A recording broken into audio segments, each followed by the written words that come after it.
Morning, everyone. The webinar will kick off fairly shortly. We're just waiting on people to make their way in virtually, so to speak. So yeah, we'll kick off in a little while.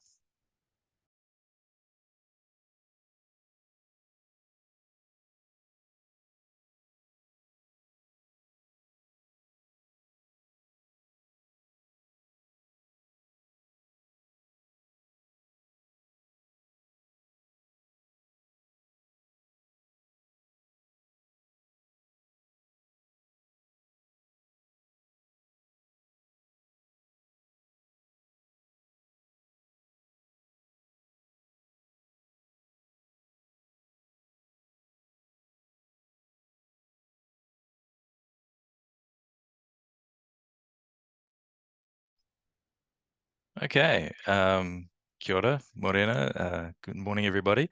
Welcome to CERT NZ's seminar on staying safe online for seniors. My name's Hayden Green. I'm the senior comms person here at CERT NZ, and with me is Sam Leggett. He's our threat analyst, senior threat analyst, and he's going to be guiding you through today's session. You may have noticed that you're already muted. Oh, there we are. That's our fantastic photos. Mine was obviously taken at a time when I had longer hair. You may have noticed that you're muted and that your videos are off. That's on purpose to make sure that the call goes a bit easier. If you do have any questions, however, you can pop those in the chat and we will get to those at the end, although we will be reading them, and if anything pertinent comes up during, then we'll make sure to stop Sam midway through and get his attention to answer those questions.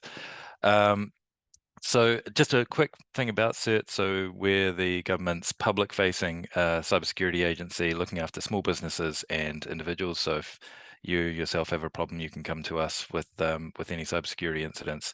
No one too big, no one too small, and we will help you out with those. And what we do is we triage those to make sure that they get through to the correct place. If it's not us, then we'll move it on to a bank or whoever needs to see that. So we're the ones that you should definitely come to, CERT NZ. And so we've got a quick agenda for today. We're going to cover off some common misconceptions about cybersecurity, different types of threats and scams that you might see out there, some stuff to keep you safe from those threats you might see out there, and then just a little bit of information about where you can go to get more info and more facts. So with that, here's Sam Leggett.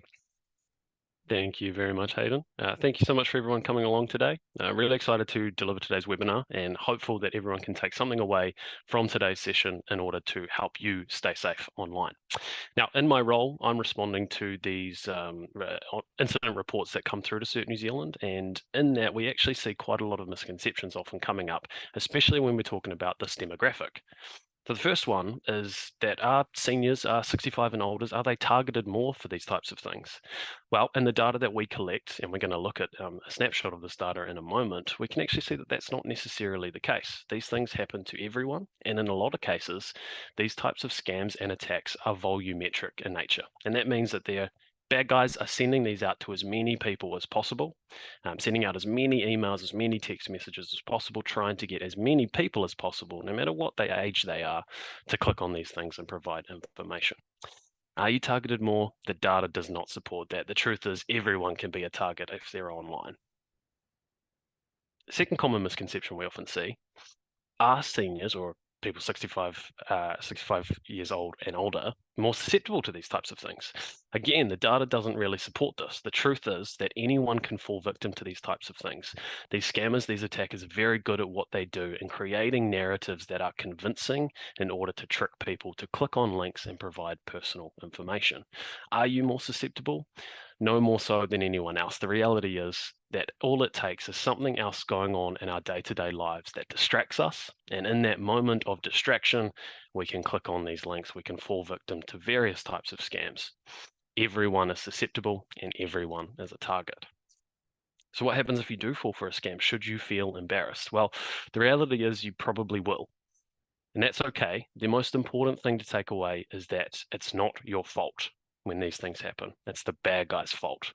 And don't let any embarrassment that you may feel about falling victim to these types of things stop you from looking for help, from reporting it to appropriate organizations, and talking to people in order to get help with what you may be dealing with and help yourself out in the future so that you don't have to deal with these things again. Sam, would it be fair to say that the scammers are hoping that you're feeling embarrassed so that you don't report it? Yeah, absolutely. That's a really good point to raise. And often, when you report something through to an organization like CERT New Zealand, the information that you're providing in that report may very well help the next person stay safe from this type of scam. So it's very common that attackers or the bad actors, the bad guys, they want you to feel embarrassed. They don't want you to reach out for help. They don't want you to share your story, so that it's more likely they can convince the next person to fall victim to the scam as well. So looking at some of the data that we mentioned, and this is just a snapshot of reports that we received in Q2 of 2023. About 41% of people provided their age in their reports, but what we can actually see is that there is a whole range of people from all different age groups being affected from these types of scams. And actually, when we look at the 65 and older demographic, that's not even the biggest area where these reports are coming from.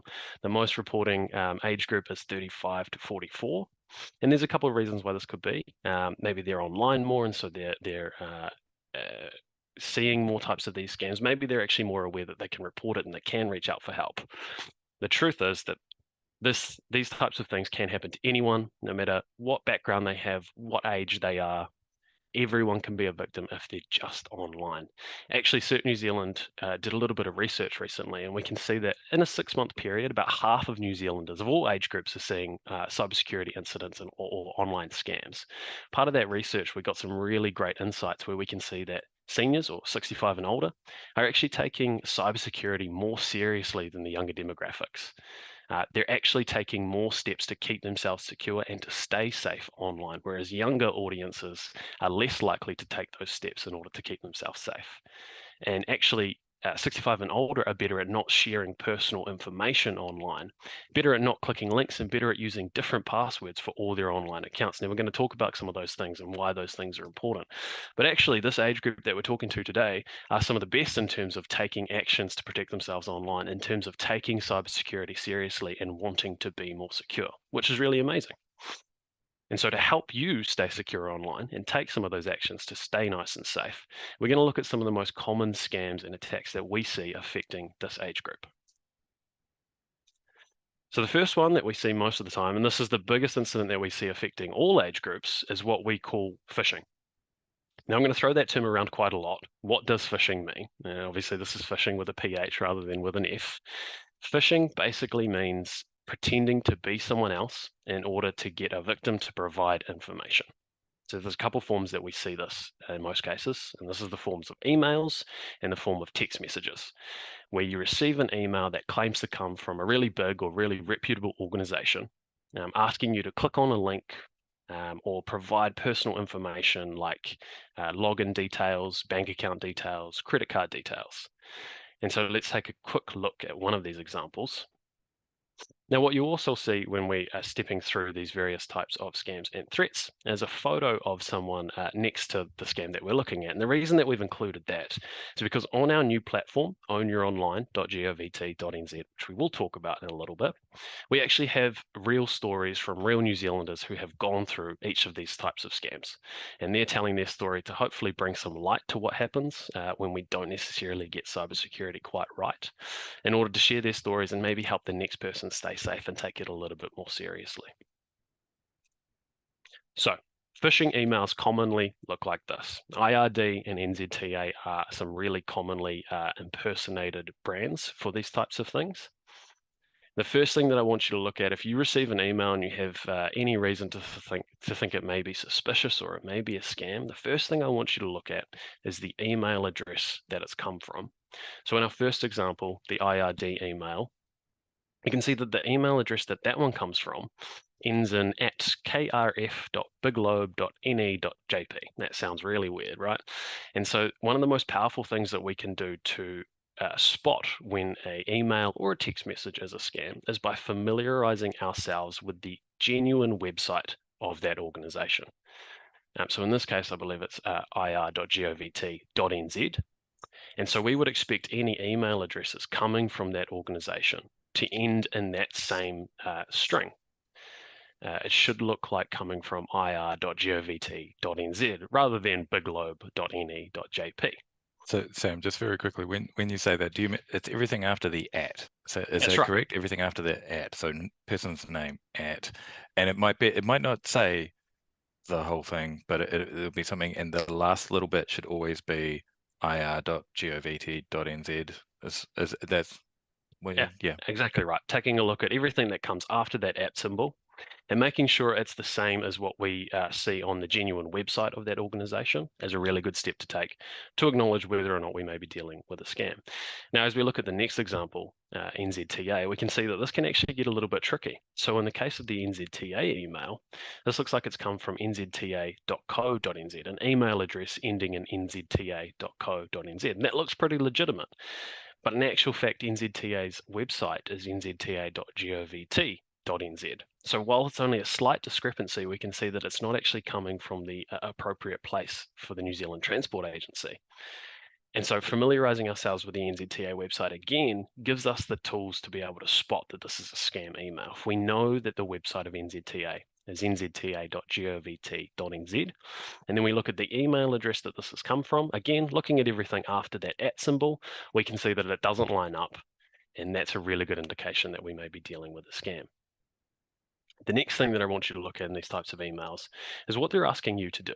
So in most cases with phishing emails or with scam emails, they're trying to get you to click on a link, which will take you to a dodgy website where it will ask you for personal information. Again, this is usually account credentials or login information, or maybe credit card information or bank account information. In the case of the NZTA email, what we can see is that there's a big button that says Renew Now. And so the link that it's asking us to click on doesn't actually appear in the email itself. What we need to do in this case is take our mouse and hover over that button, and then the full link will appear just like it has on screen there. Now, you might be asking, well, how do I do that on a cell phone? Maybe I'm using my mobile phone to check my emails. How do I see what that full link looks like in that case? Usually what you can do is long press or press and hold on that button, and that'll bring up a menu of additional options and should show you that full link as well.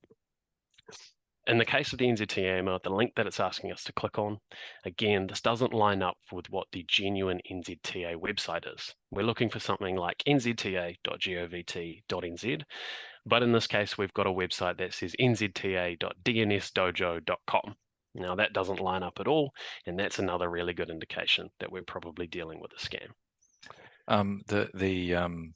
This link is also a little bit sneaky in that it's got nzta.govt.nz listed inside of it. So is it easier rather to just simply not click it if it looks a bit dodgy, if it gets a bit long and complicated? Absolutely. And that's a concept that we're going to talk about with all these types of things. If you're looking through these emails or these text messages or anything like that, and there's anything that makes you suspicious of it, the best thing to do is not engage with that email. Don't click on any links, don't respond to that email. In actual case, often the easiest thing to do is contact that organization in a completely separate manner. So head to their website directly. Maybe there's a number that you know to call. And with things like bank accounts, we've actually got some numbers that we can provide you a little bit later on. So you can take that down, you can take note of the appropriate number to call, but get in touch with the organization directly and actually ask them, hey, I received this email and I'm just wondering if it's legitimate or not. It's far better to get an organization to contact you multiple times than it is to click on a link and provide that information and try to recover after those kinds of things have happened. So if you're looking through an email and the email address it's come from looks a little bit suspicious, or maybe the link it's asking you to click on looks a little bit suspicious, if you have any reason to be concerned, the best thing to do is not engage with that email at all. We've had a couple of things in the questions. Someone's asked click and hold on what, so that's pretty simple. If you're using your phone and you press and hold with your finger down on a link, it'll pop up with a little menu, but that should also say what that full address is. But someone's asked, how do you show the sender's email address? Yeah, that's also a really good question. So a lot of times what you'll see, and you can actually see it in these email examples, is a display name pops up first. So the first thing that we can see in the from section is Inland Revenue, or in the other example, New Zealand Transport Agency. If you're on a computer, Typically, all you have to do is click on that display name, and that should show you the actual email address that it's come from. In the same situation with your mobile phone, if you click on that display name, an additional menu should pop up, which should show you that full email address. And again, we're just looking for everything after that @ symbol and trying to check whether or not that aligns with the genuine website of the organization that we're dealing with. Now, not in all cases they're going to ask you to click on a link. In the case of the Inland Revenue example that's on screen, what they're actually asking you to do is send an email to a specific email address. And this is a really good example of how they try to convince you that the email address is genuine. So in this case, if we look at everything after that @ symbol, it says refund-update-iad-govt-nz.com. And so there's a lot of keywords in there that try and make it look genuine. But again, what we would expect here is iid.govt.nz. The fact that it ends in .com is another giveaway that that's not a genuine New Zealand government email. If you're dealing with a New Zealand government organisation, then their email address will always end in govt.nz. Unfortunately, that's not all emails though, and as we use mobile phones in our day-to-day lives even more, we become a lot more accessible via things like text message. So unfortunately, we see these scams in text message as well. But the good news is that we can look at the same kinds of things in these cases. Now, rather than having an email address that sent this to us, we have a mobile number that sent it to us. And in this case, on screen, you can see 3 examples from big organizations. We've got NZTA again, we've got BNZ, and we've got NZ Post. Now, in these cases, each of these text messages have come from individual mobile numbers, and even in one case, there's an Australian mobile number in there. Now, if you're dealing with a big organization like an NZTA, like a BNZ, like an NZ Post, they have so many customers that they need to contact. And when they do that via text message, they use what's called a text service in most cases. And what that will look like for you is a text message coming from a short code number. Now, that's usually either a 3-digit or a 4-digit number.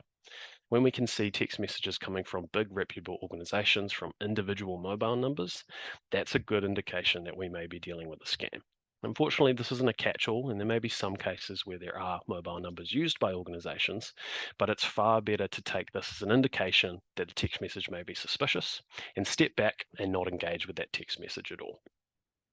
In these cases, we're being asked to click on a link in each case. And the other thing that I want you to be aware of is a sense of urgency that is often created in these various types of scams that we're talking about. So in the first instance, a vehicle registered in your name recently traveled a toll road, you need to pay that toll as soon as possible. Trying to create that sense of urgency, you've got an outstanding fee that you need to pay. In the BNZ example, we've temporarily restricted access to your account due to suspicious activity. So they're saying we've locked down your account. You won't be able to do anything unless you click here and follow our instructions. In the NZ Post example, you've got a package that we tried to deliver, but we couldn't. If you want that, click here and arrange alternative delivery. If you want your package, you're going to have to click here and provide information. And all these are examples, they are trying to create a real sense of urgency so that we click on these links and provide whatever information they're asking for without really thinking it through. We can look at the links in this case, and this is when text messages become a little bit easier to navigate. So we can see the full link that they're asking us to click on displayed in that message there. And again, if we familiarize ourselves with the genuine website of that organization, so for BNZ, bnz.co.nz, we can actually start to tell when these links are not legitimate. So if we look at that BNZ example, we've got bnzauthDetails.com. That doesn't align with BNZ's genuine New Zealand website, which is bnz.co.nz, and that's a really good indication that we're dealing with a scam again. So if you get a text message that's come from an individual mobile number, a personal mobile number, but from a really big organization, it's got a link in there and that link doesn't look quite right. These are really good indications that you're dealing with a scam. And the best thing to do is to not engage with that text message at all. We've had a question about those phone numbers as well. So these are sort of real phone numbers. Can you give a very succinct, quick explanation of why these phone numbers look like real phone numbers and how exactly a telco gave these out? Yeah, so the reality is that scammers, when they send out text messages, they simply go through the same process that we would to get a mobile number. So you can pop into a lot of different stores and you can buy a SIM card, prepaid SIM card, and it has a mobile number loaded and ready to go. And that's one way that they can get a hold of these numbers in order to send these scam messages. There's also some software out there that can enable these types of things, and that's something that's come around more recently. But this is these scammers simply go through the same process that we do to get a hold of a mobile number.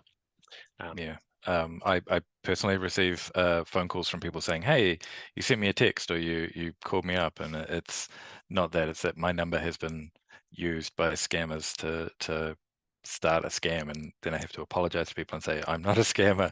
My number's just been used in this situation."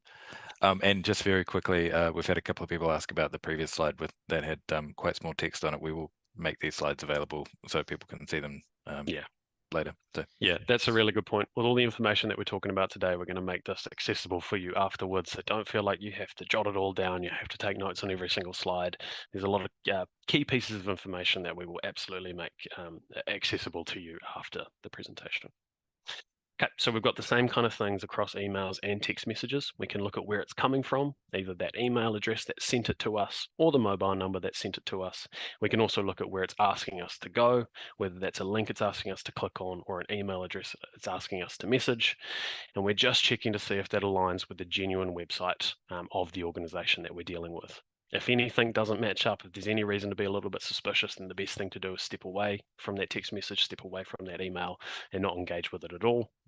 If you're really concerned, then contacting that organization directly through alternative means is a really good step to take. That way you can confirm that email or text message as a scam, or maybe it is actually legitimate in the end, and then you can follow through with any actions that you may need to. Okay. So the next thing that I want to talk about here is what's called a remote access scam. Now, it sounds quite technical. Basically, what this means is where a scammer persuades you to give them access to your device. Now, that may either be a mobile, in most cases, it's a computer. And the way that they get access to that device is by getting you to download what we could call remote access software. And basically, that just means being able to access a device whilst being remote, outside of the actually physically being able to access that device. Often this happens in the way of a phone call. So the typical cases that we see are where someone calls you up out of the blue, and they often claim that there's some kind of issue with either your internet connection, your device itself, or with your bank account. After trying to convince you of this issue, what they'll ask you to do is download remote access software. There's a few different types of this. The biggest ones that we see are things like TeamViewer and AnyDesk. Once you download that software and you give them access to that software, they can essentially access your whole computer. And now what happens in these cases often is that they'll open up your browser and they'll try to automatically log into all the accounts you have online. Now, if you save your passwords to your browser or if you auto log into certain accounts, then they've probably got direct access to those accounts. If you don't, then typically what they'll ask you to do is simply log in whilst they're in that remote access session. Some red flags to look out for. The reality is, remote access software is a genuine tool used for genuine reasons. Unfortunately, the bad guys use them for malicious reasons. If you get a call out of the blue and they claim that there's some kind of issue with anything, your internet, your device, your bank account, and they ask you to download some specific software, that's a really big red flag. So a call out of the blue claiming to come from some kind of technical expert, when they claim that there's an issue with your internet or your bank account, they ask you to download remote access software, and then they either request that you log into certain online accounts. These are all really big red flags that you may be dealing with a remote access scam. And so the number one thing that I want you to take away in this type of scam is that unsolicited contact, so a call out of the blue, claiming that there's a technical issue. If you get a call and someone asks you to download any kind of software, the best thing to do is to terminate that call. Now, the other thing that you'll probably find in these situations as you're dealing with a scammer over the phone is that when you say, "I'm sorry, I'm not comfortable with this, I'm going to terminate the call," the scammers often get quite upset with that. If you're dealing with someone genuine, their response to that's going to be, "Okay, you can call us back at a time that suits you." If you're dealing with a scammer, they're probably going to get quite upset with this. They're going to try to convince you even further that the issue at hand is really pressing and you need to deal with this then and there. And that's another really big red flag that you're probably dealing with a scammer. The best thing to do with these types of things, if you get a call out of the blue from anyone asking you to download software, is to simply hang that call up and call that organization back directly. Have a conversation with them, navigate to their website, log into the account yourself, the same way that you always do, and see if there are any issues with your bank account. If your internet's working perfectly fine, that's a good indication that there is no issue with your internet and you can carry on with your day. Any calls out of the blue asking you to download remote access software should spin up that red flag. I was going to say terminate the call sounds incredibly harsh, and it is tough for New Zealanders to simply just hang up on someone. But places like banks and things, they now understand that these scams are happening, and so they are more accommodating when you say things like that. Yeah, absolutely. Yeah. Again, it comes back to if you're dealing with someone genuine and you say, I'm sorry, I'm just not comfortable with the call at this moment, or maybe even a different kind of narrative. I've got something else to deal with, but I will call you back and deal with this issue at a little later date. Someone genuine is going to be okay with that and going to accommodate that request to call back. Someone not Mm, genuine, a bad actor, a bad guy, a scammer, they're going to try to convince you further that you need to deal with the issue at hand then and there. mm. And they will try to sort of blind you with technobabble as well. They try and you need to recalculate your server to blah blah blah blah blah, and I'm gonna need some software to do this, right?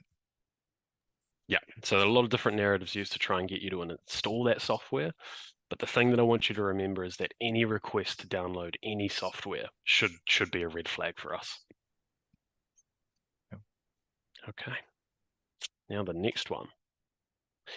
The other thing to remember is that a lot of these things are kind of scary, and we're talking about the big bad things that can happen.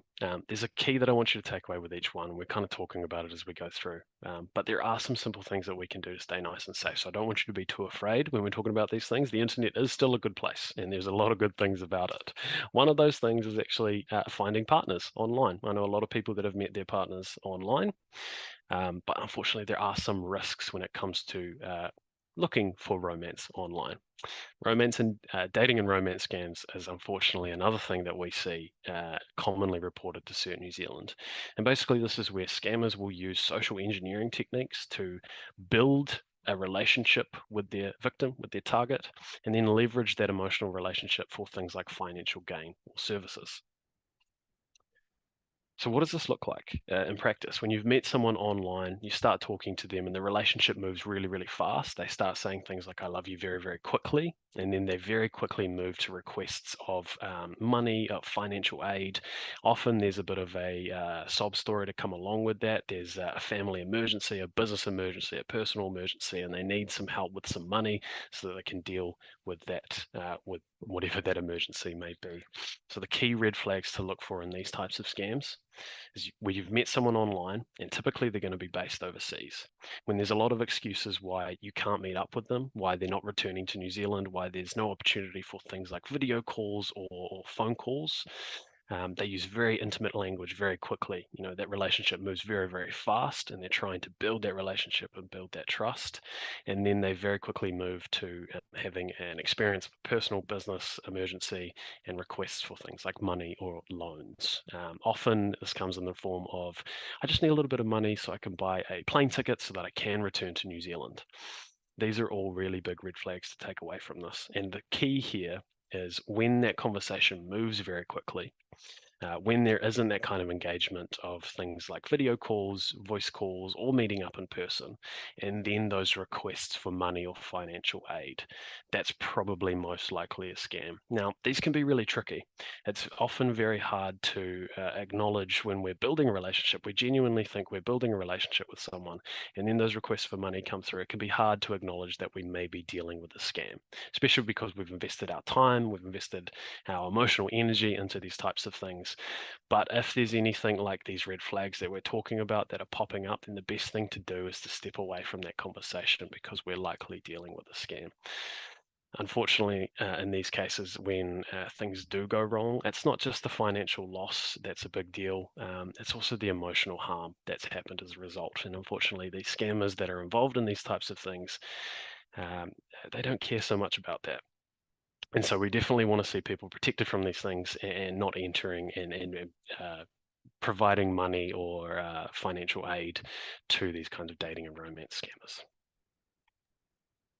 I guess it's one of those things that um, it feels like most people would be, oh no, I would definitely spot that sort of thing, and we've seen over and over the case that it's no, that people don't spot them. These scammers are very, very sophisticated, very sneaky in what they Yeah, do, and they take photos of other people and say this is what I look like, yeah, and so forth. So I guess again they're preying on the idea of embarrassment, and that you won't tell people, that you'll hide the fact that you've been asked for money from someone overseas, that sort of thing. yep, yep, absolutely. What we actually sometimes see is that people are so convinced by the relationship that when they attempt to transfer money, and their bank actually warns against that, and they maybe suggest, "Hey, this doesn't look quite right. We think this may be a bit of a scam," that they actually proceed with that anyway.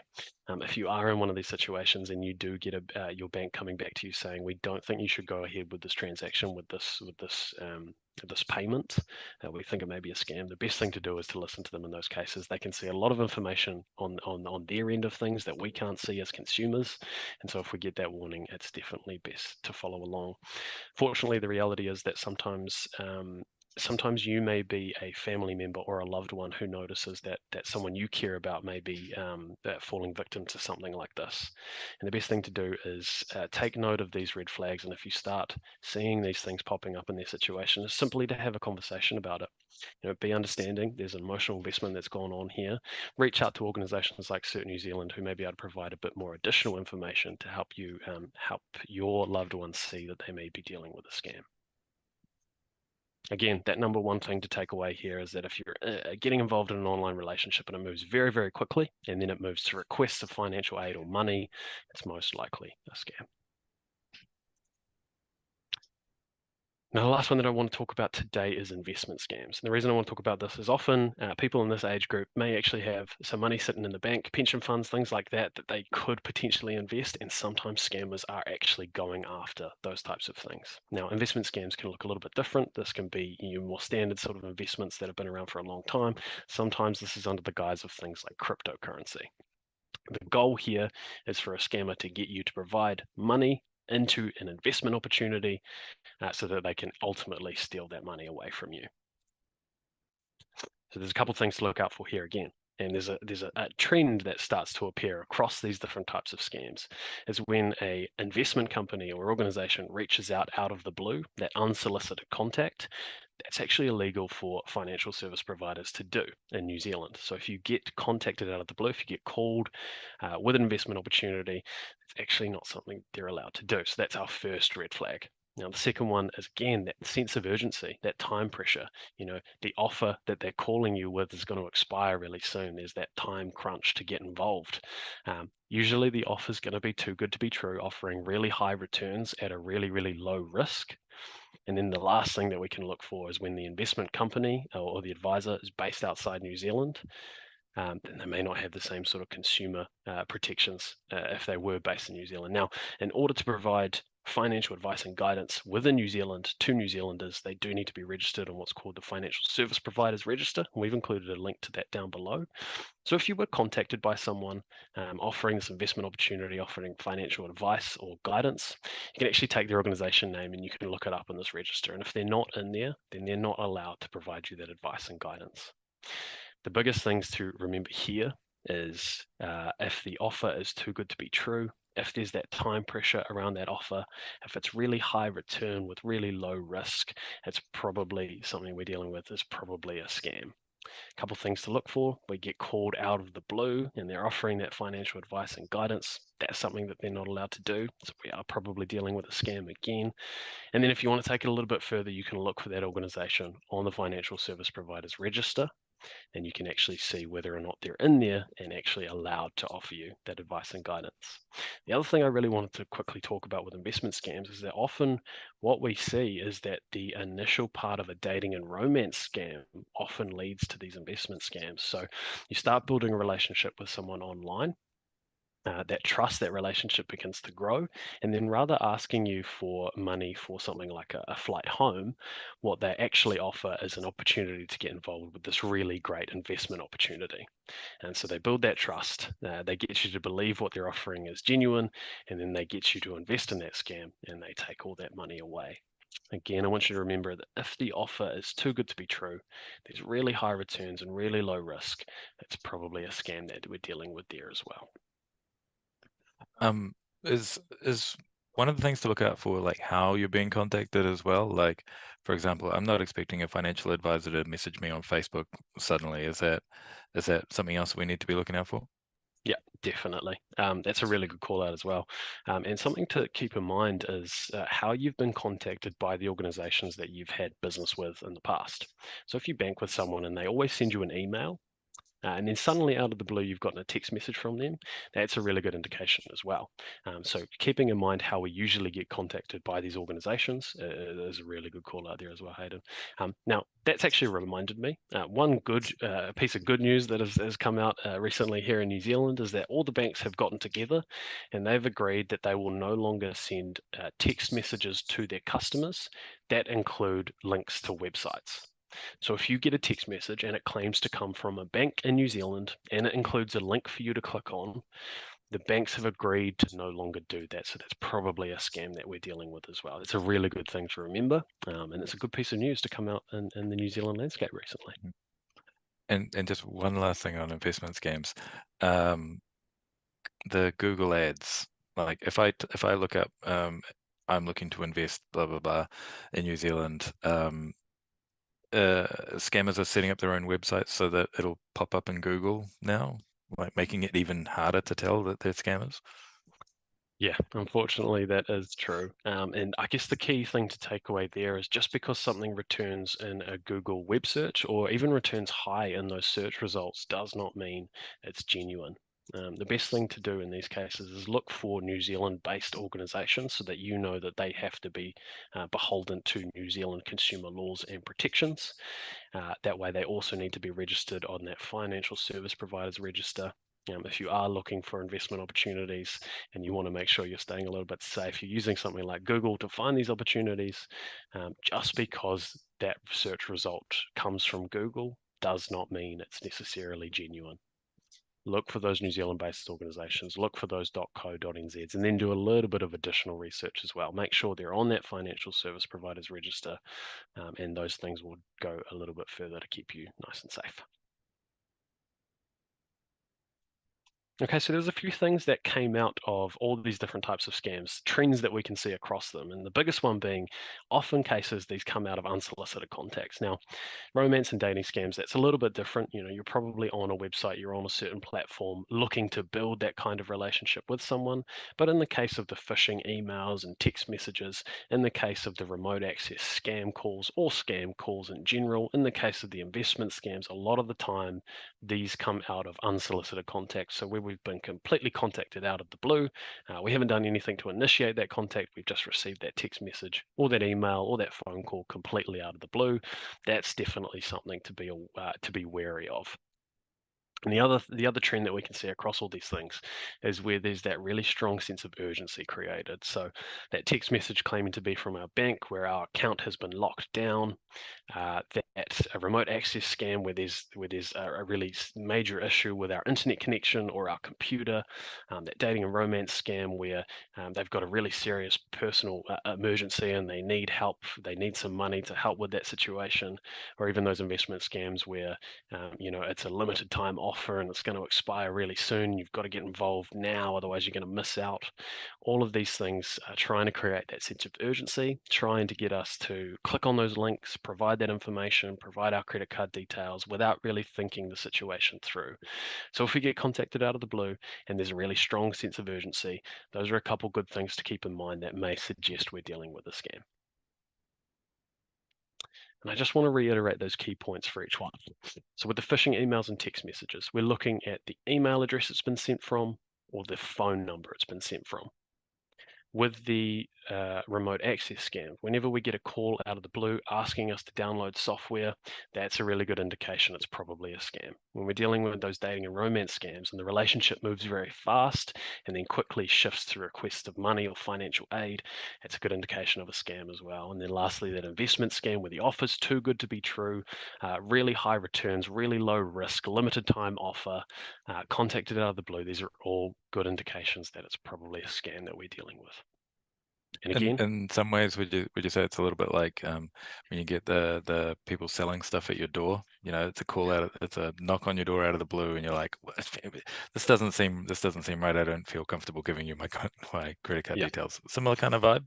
Yeah, absolutely. And I think you've highlighted something really important there again, is that if there's anything that makes us suspicious or makes us concerned that we might be, that a scam has approached us, the best thing to do is simply to step away from that contact. No longer engage with that phone call, no longer engage with that text message, no longer engage with that email. Even if you've had a bit of a conversation back and forth, you're completely within your rights to step away from that contact, step away from that conversation if you have any reason to be concerned. And if you are in that situation, then you can reach out to organisations like CERT New Zealand. And all you need to do is go to cert.govt.nz. You can report any kind of cyber incident to us. We can give you a little bit of additional advice that may help you determine whether or not you're dealing with something genuine or you're dealing with a scam. Okay, there was a lot of really scary stuff, a lot of big bad things out there. But the good news is, additional to the keys that we've already talked about to spot these types of things, there's some additional steps that we can take to keep ourselves nice and safe. Now, there are going to be 5 tips on screen. I'm going to jump through the first 4 pretty quickly. If you do want any additional information on any of these things that we're talking about, you can find that information on ownyouronline.govt.nz. But I do want to reiterate that we're going to make all this information available after today's webinar. So you don't have to take notes on everything. If you are looking for additional information, it is available to you. So the first one is passwords. Yeah, actually, sorry, Sam, before you get into that, yes. Once again, we'll make all the slides available, all the links will be available, and so will this presentation, because we're recording this. This is going to be available to watch on demand online. So if you've got it, we noticed earlier that some people were having problems with the audio, so this will be on again, and you'll be able to crank the audio up as loud as you need, and yeah, you'll be good to go. Sorry, Sam, carry on. No, no worries at all. That's a very good interjection. Okay, so the first things with passwords. I know passwords can be a little bit tricky, but there's a few keys with passwords. And all I really want you to do when it comes to passwords and making sure you have good passwords is focused on your most important accounts. So we're thinking about things like our bank account here that controls all our money. We're thinking about things like our email accounts that's usually associated to all our other accounts. And then maybe things like our social media accounts. A long, strong, and unique password is what's going to keep us nice and safe. And often the easiest way to come up with a long and strong password is to think of something like a passphrase. So 4 or more random words put together. That can often create a really long password, and it can still be nice and strong, but it's also easier to remember than a totally random password of 15 characters or more. The biggest key when it comes to creating our passwords is just to make sure that we're not using information that can be easily found online. So where we use our pet's name, but we have a whole gallery of our pet on our Facebook account, and it's got the name of the pet there. Where that personal information is easily accessible online, it can often make those passwords a lot easier to sort of guess and crack by the bad guys. The longer it is, the stronger it is. A passphrase can help you to create a nice, long, strong password, and using a unique password on those really important accounts is a great step to take. Again, just start with those important accounts though. Start with your bank account, start with your email account. If you get really good passwords there, that's going to go a long way to keep you nice and safe. 2-factor authentication sounds very long and confusing. All it is additional layer of protection as well as our password. Again, all I want you to worry about is those really important critical accounts. So things like your bank account, things like your email account. 2-factor authentication is essentially enrolling a mobile number to that account so that when you log in, you'll get text a code. You need to enter that code in order to log in. And this just gives you an additional layer of protection on top of that password. There's a few different ways that you can do 2-factor authentication, and it's often called a lot of different things. two-factor authentication, multi-factor authentication, two-step verification, the list goes on and on. It is all referring to the same stuff, and usually it's that text message that contains a code that you need to enter in order to be able to log in. It's a little bit confusing. If you do want a bit more information on two-factor authentication, I do encourage you to check out ownyouronline.govt.nz. Updates. So this is just keeping our software updated. Now, if you use a computer or a phone, you probably get little pop-ups saying, hey, there's a new update that you should install tonight. And we've all probably hit remind me later, remind me in 7 days, remind me down the line. I'm too busy right now. Updates are just often addressing security vulnerabilities that pop up. So installing those updates as soon as you can will keep you nice and safe from any of those vulnerabilities. And if you can, find the setting to do them automatically, because it does it in the middle of the night when you're asleep and you don't have to worry about it at all. Fantastic service. Nice and easy. We've already talked about privacy a little bit, just in the sense of that personal information that can be found on your social media accounts being used against you. Being mindful of our privacy is a good way to keep that personal information nice and safe. So if we do use things like social media, switching those privacy settings to either fully private or so that only our friends can see our information is a really good step to just keep that personal information nice and secure. But the one that I want to talk about mostly today is stopping and thinking. And this is just about taking a moment to think when we do receive these types of things. When that text message comes through that claims there's an issue with our bank account, rather than clicking on that link and following the instructions out of any kind of panic or sense of urgency, I just want you to take a moment, stop, and think about it. Think about things like, does the mobile number it's come from look right?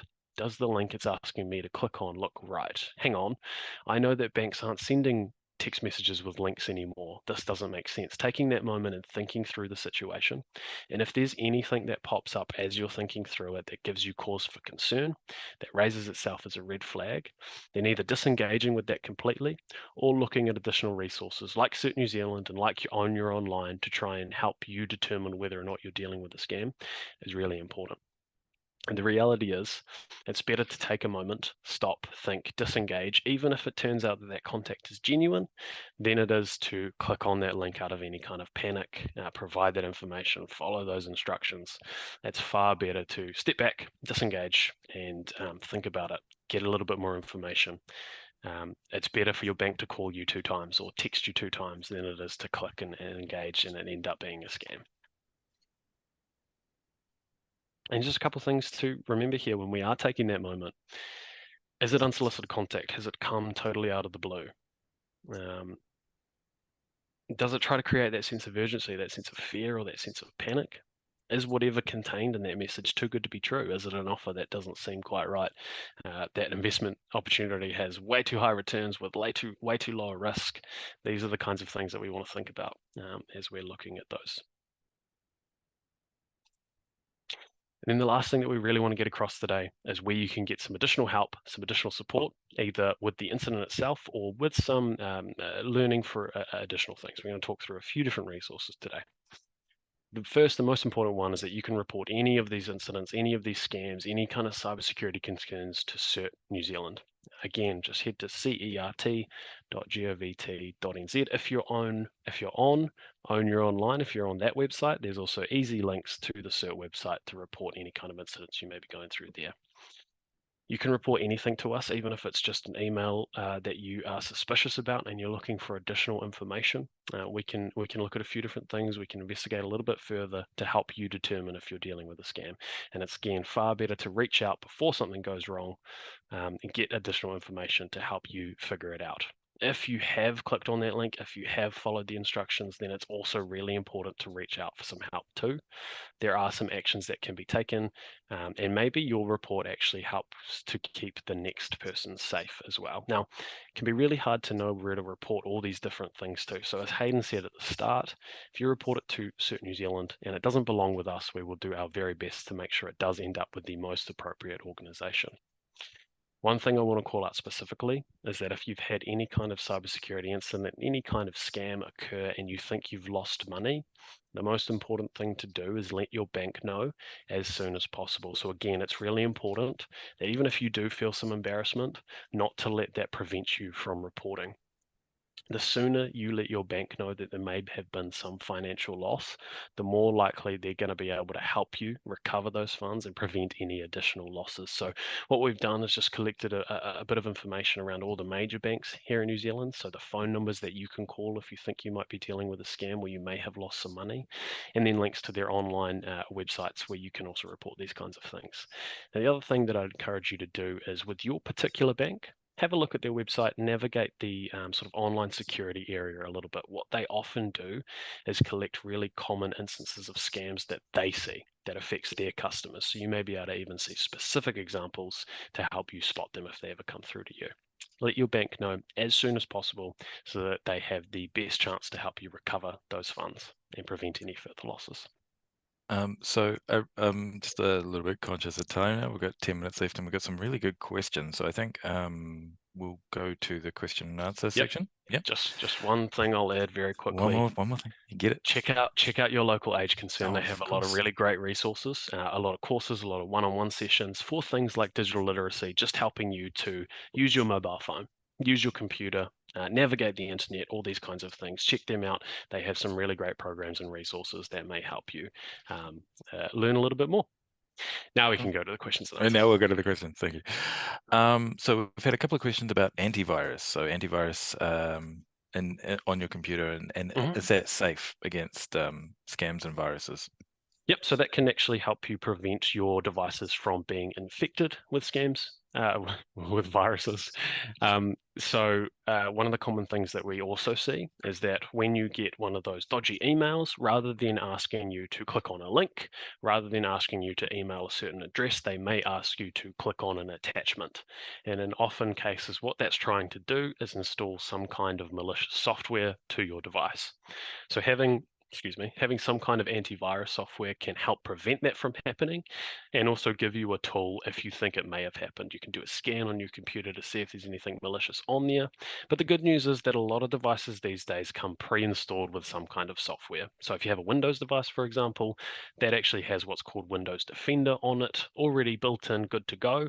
And in most cases, you don't need to go out and buy additional pieces of software to help keep yourself nice and safe. If you're looking at buying a device, maybe check out if they come with something pre-installed so that you can save yourself a little bit of extra money having to go out and buy that additional software. And I guess on your mobile, make sure that you only get apps and things from the official stores That's right. and so forth. Yeah. Yep, Uh, absolutely. um, we've had two questions which are kind of connected, which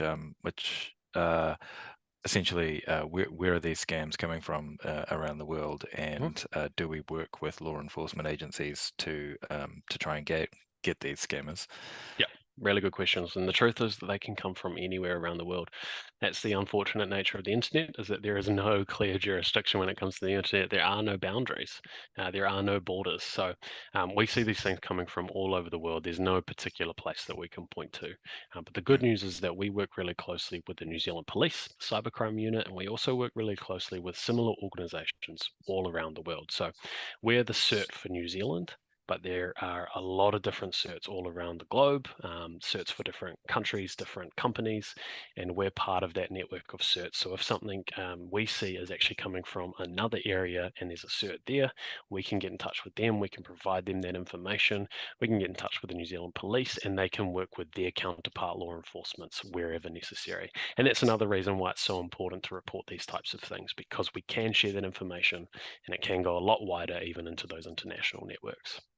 Yeah, I remember a few years ago we had some reports of scams coming out of I think it was Australia, but it had made its way around the world, and they were like, "Well, New Zealand's going to be next," and so we sort of had a bit of an early warning Mm, system, and that meant that we were able to help the next country along the line and so forth. So yeah. all of that stuff is very, very useful, and again, reporting it is incredibly helpful to everyone in the country.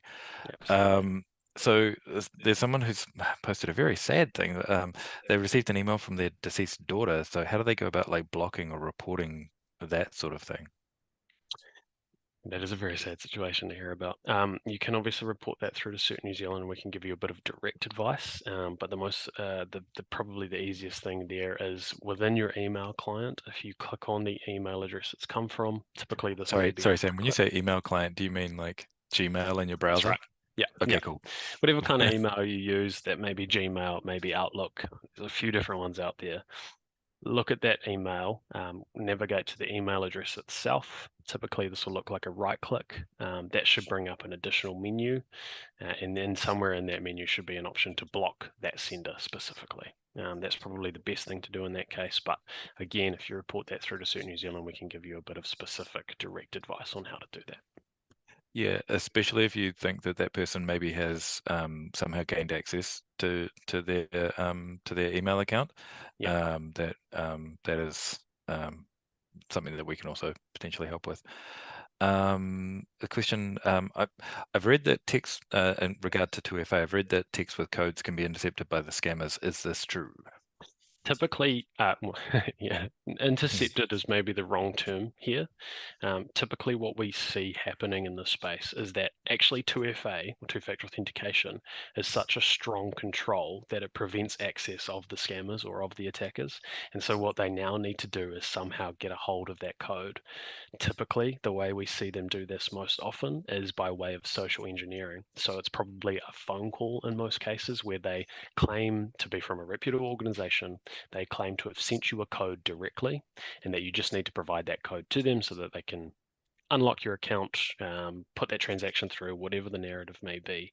What we often don't realize is that when we give them that code was actually for something else entirely, and we've just given them our two-factor authentication code. So this is a common thing that they try to do because 2FA is so powerful. And the most important thing here is to take note of what the message says when it contains that code. So usually the message should say something like, this is your two-factor authentication code for your Facebook account, for your Microsoft account, whatever it may be. And then making sure that if we get any calls out of the blue asking for codes, actually they shouldn't be doing that in most cases. So if you get a call out of the blue where someone's asking you for a code that you've just been sent, the best thing to do is probably not to provide that code at all.